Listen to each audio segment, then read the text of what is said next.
Hello and welcome to today's Bible study of 2 Kings, and we're in chapter 15. So finished chapter 14, I got a little bit confused, but I made sense of everything just because there were so many people with very similar names and I was just trying to get my head around it all. But yeah, I got it. We've got Jeroboam II now, who was an evil king, but God gave Israel mercy and made Jeroboam successful in getting land back and made a very prosperous nation at the time. But that wasn't because of anything Jeroboam did, because he was not doing what was right by the Lord, but God showed mercy on Israel anyway. So that's where we ended up there. And it looks like we're heading to Araziah's reign. So now we're going back to Judah. So the previous chapter we were in ended off in Israel, and now we're going back to see what's going on in Judah. So, before we start, tea of the day is the same as yesterday. So Incus Acanthus, I think I said it right. It's a complicated name, that one. It doesn't stick in my memory. I tend to drink the same tea a couple of days in a row because the little batch I make can last for multiple cups of tea. I would never throw it away after one use. You can get at least like 5 to 10 cups out of a little patch. So I tend to have the same one for a few days. And yes, that's it. Okay, let's go. In the 27th year of Jeroboam, king of Israel, began Azariah, son of Amaziah, king of Judah, to reign. So we know about Azariah. He was doing very well. He was a good king, and then he was cocky and he was captured by Jehoash, and he was kept prisoner for all of Jehoash's life. And then when he finally got released, he got assassinated. Anyway, his son has taken over the throne, Azariah, or Uzziah, as he's also known. 16 years old was he when he began to reign, a very young boy. And he reigned 52 years in Jerusalem. That's a long reign, 52 years. Has anyone beat that yet? Wow. And his mother's name was Jechaliah of Jerusalem. And he did that which was right in the sight of the Lord. That's good. According to all that his father Amaziah had done, save that the high places were not removed. Oh, that's a shame. He did well, but also didn't get rid of the high places. The people sacrificed and burnt incense still on the high places. And the Lord smote the king, so that he was a leper unto the day of his death. Oh, gave him leprosy. And dwelt in several houses. And Jotham the king's son was over the house, judging the people of the land. And the rest of the acts of Azariah and all that he did, are they not written in the book of the Chronicles of the kings of Judah? So Azariah slept with his fathers, and they buried him with his fathers in the city of David. And Jotham, his son, reigned in his stead. That's interesting. So that stands out to me that he's got 52-year reign. That's one of the longest, I think, on either side, north and south of Israel. So how come he's got such a short chapter? Like in 52 years, all we know is that he left the high places and he got given leprosy. Considering he did what was right in the eyes of the Lord, I find that really interesting. Okay. It says we learn more about him in 2 Chronicles, right? So he was one of the most effective kings of Judah, expanding his territory and following the Lord until he became proud, usurped the role of the priest. Oh wow. Okay, so he did some bad things to be struck by. Okay, right. So this is not out of nowhere. It never is with God. Yes. Okay, this is why cross-referencing is good, because if you were just to read this without knowledge of other parts of the Bible, it would seem weird. It's like, why would he just suddenly be given leprosy? Nothing is random with God. He never just does things for no reason. Okay, that makes sense. Right, in the 13th year of Azariah, king of Judah, did Zechariah the son of Jeroboam reign over Israel in Samaria 6 months. So we learnt about Zechariah at the end of chapter 14. So we have to bear in mind we're jumping back and forth. That could be one of the other reasons why I was getting a bit confused yesterday, because we do jump back and forth between north and south. So now we're with Zechariah, who was Jeroboam's son. And Jeroboam, we know, is evil in the eyes of the Lord. And he only reigned for 6 months, and he did that also which was evil in the sight of the Lord, as his fathers had done. He departed not from the sins of Jeroboam, the son of Nebat, who made Israel to sin. And Shallum, the son of Jebash, conspired against him, and smote him before the people, and slew him, and reigned in his stead. Ooh. And the rest of the acts of Zechariah, behold, they are written in the book of the Chronicles of the kings of Israel.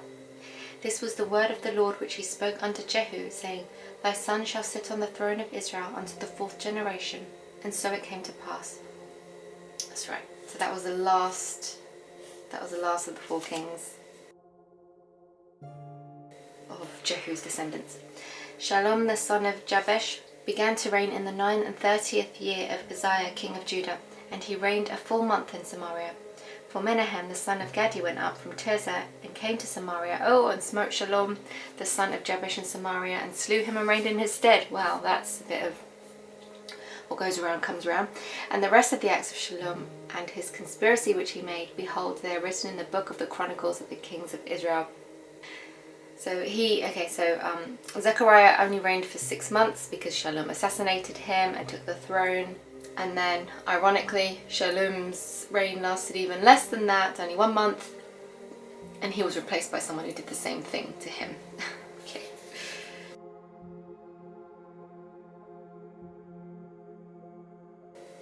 And this is a good reminder that even though it seems like people getting away with things, like we see this even today where someone has done something obviously evil and it's been successful, like they got what they wanted, but we have to remember that they're gonna get judged and it will come back to them. We reap what we sow. What goes around comes around. It's all the same concept that comes from the law that God has put in place. It will not go unpunished. So sometimes it may seem like it takes a long time for judgment to come around, and other times it doesn't. It's even quicker than you would expect. So that's just comforting to always remember that. Then Menahem smote Tifsah and all that were therein, and the coasts thereof from Tirzah, because they opened not to him. Therefore he smote it, and all the women therein that were with the child he ripped up. In the 39th year of Azariah king of Judah began Menahem the son of Gadi to reign over Israel, and reigned 10 years in Samaria. And he did that which was evil in the sight of the Lord. He departed not all his days from the sins of Jeroboam the son of Nebat, who made Israel to sin. So the original Jeroboam, number 1, his sin is going through family lines, just like Ahab's did. It is just continuing, because the word keeps mentioning the sins of Jeroboam. I've seen that multiple times, that his descendants were being informed that it's the sins of Jeroboam, the sins of Jeroboam, the sins of Jeroboam that is connecting them all. Ooh, right. So Menahem was a really, really evil king, and he attacked Tifsha, the town of Tifsha, because they wouldn't surrender to him. They opened not to him. So he then took them all by force. And it was extremely barbaric. And murdered all the pregnant women. Horrible, absolutely, disgusting. Disgusting, evil people.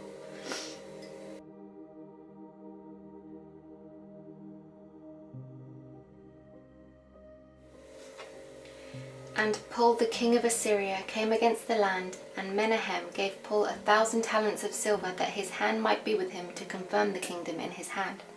And Menahem exacted the money of Israel, even of all the mighty men of wealth, of each man 50 shekels of silver, to give the king of Assyria. So the king of Assyria turned back and stayed not there in the land.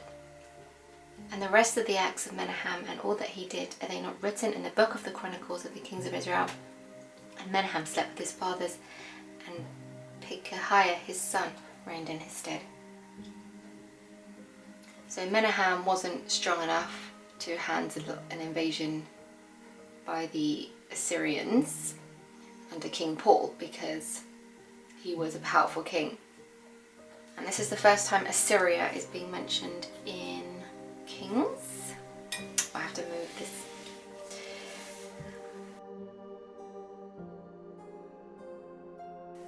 In So Menahem gave Paul a huge payment of silver to kind of buy off the invasion and to get him as an ally. And what he did here, look, he exacted the money of Israel, all the mighty men of wealth. So basically he taxed everyone, charming, to go and give the money to pay off the king of Assyria. And that's not going to make him popular. Well, it obviously wasn't popular because the town of Tipsah wouldn't surrender to him either. I hate when people use tax for evil. Just saying. In the 50th year of Azariah, king of Judah, Pekahiah the son of Menahem began to reign over Israel and Samaria, and reigned 2 years. And he did that which was evil in the sight of the Lord. He departed not from the sins of Jeroboam the son of Nebat, who made Israel to sin. But Pekah the son of Remaliah, a captain of his, conspired against him and smote him in Samaria, in the palace of the king's house, with Argob and Ariah, and with him 50 men of the Gileadites, and he killed them and reigned in his room. So Pekahiah, evil, did the same as the father Jeroboam, and he was killed and replaced in another military coup. And the rest of the acts of Pekahiah and all that he did, behold, they are written in the book of the Chronicles of the kings of Israel. In the 52nd year of Azariah king of Judah, Pekah the son of Remaliah began to reign over Israel and Samaria, and reigned 20 years. And he did that which was evil in the sight of the Lord, and departed not from the sins of Jeroboam the son of Nebat, who made Israel to sin. In the days of Pekah king of Israel came Tilgath-Pileser the king of Assyria, and took Ijon and Abel-Beth-Maachah and Janoah and Kadesh and Hazor and Gilead and Galilee and all the land of, and carried them captive to Assyria. And Hoshea the son of Elah made a conspiracy against Pekah the son of Remaliah, and smote him and slew him, and reigned in his stead in the 20th year of Jotham the son of Uzziah. And the rest of the acts of Pekah and all that he did, behold, they are written in the book of the Chronicles of the kings of Israel. So Pekah reigned for 20 years, but it was a very dark period of time in Israel. And the king of Assyria invaded Israel again and captured all the land of Naphtali and took people to Assyria.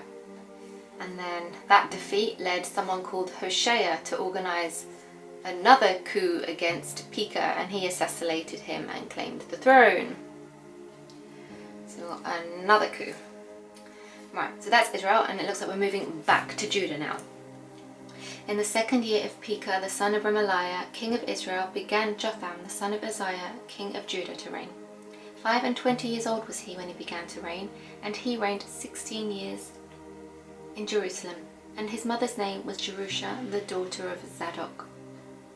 And he did that which was right in the sight of the Lord. He did according to all that his father Uzziah had done, howbeit the high places were not removed. Why? Why? So many kings are just not doing that. Why? Does it show the hold that the world always has? Who knows? The people sacrificed and burnt incense still in the high places. He built the higher gates of the house of the Lord. Now the rest of the acts of Jotham and all that he did, are they not written in the book of the Chronicles of the kings of Judah? In those days the Lord began to send against Judah Rezin the king of Syria, and Pekah the son of Remaliah. And Jotham slept with his fathers, and was buried with his fathers in the city of David his father, and Ahaz his son reigned in his stead. Wow. Okay, we're going through a lot of kings very quickly, and that's when my mind struggles to keep track, because I really am trying to understand each person and their role rather than just glazing over it, which I do when I'm reading, and when I did the first time, clearly didn't understand anything that's happening. So I really try and slow down to make sense of who each person is and their role and what happened to them. And when we go through a lot of people in a short space of time, it's very difficult to do that, because then you have to try and remember who everyone is. So yeah, okay, so we've got, well, like I said, I went through a few people. I can't even summarize them because no one really had a significant role in the chapter. We went through quite a few. There were some coups, people were replaced, and even the people who did right by the eyes of the Lord still were not getting rid of the high places. Basically, that's the summary. Alright, so that's the end of chapter 15. Right, I just want to let you know I'm going to have a slight change of plan in the schedule. We're going to be weekdays only, so we're going to have weekends free where you can do your own studies or where you can just reflect, or for me personally I just need that respite. I'm still going to read the word every day but not going to carry on in Kings on the weekend. I'll read other parts of the Bible. Yeah, that's that. Okay, so if you have your own takeaways or questions or comments, please do leave them in the box below and join me for chapter 16 tomorrow. Have a blessed day and God willing I'll speak to you then. Bye!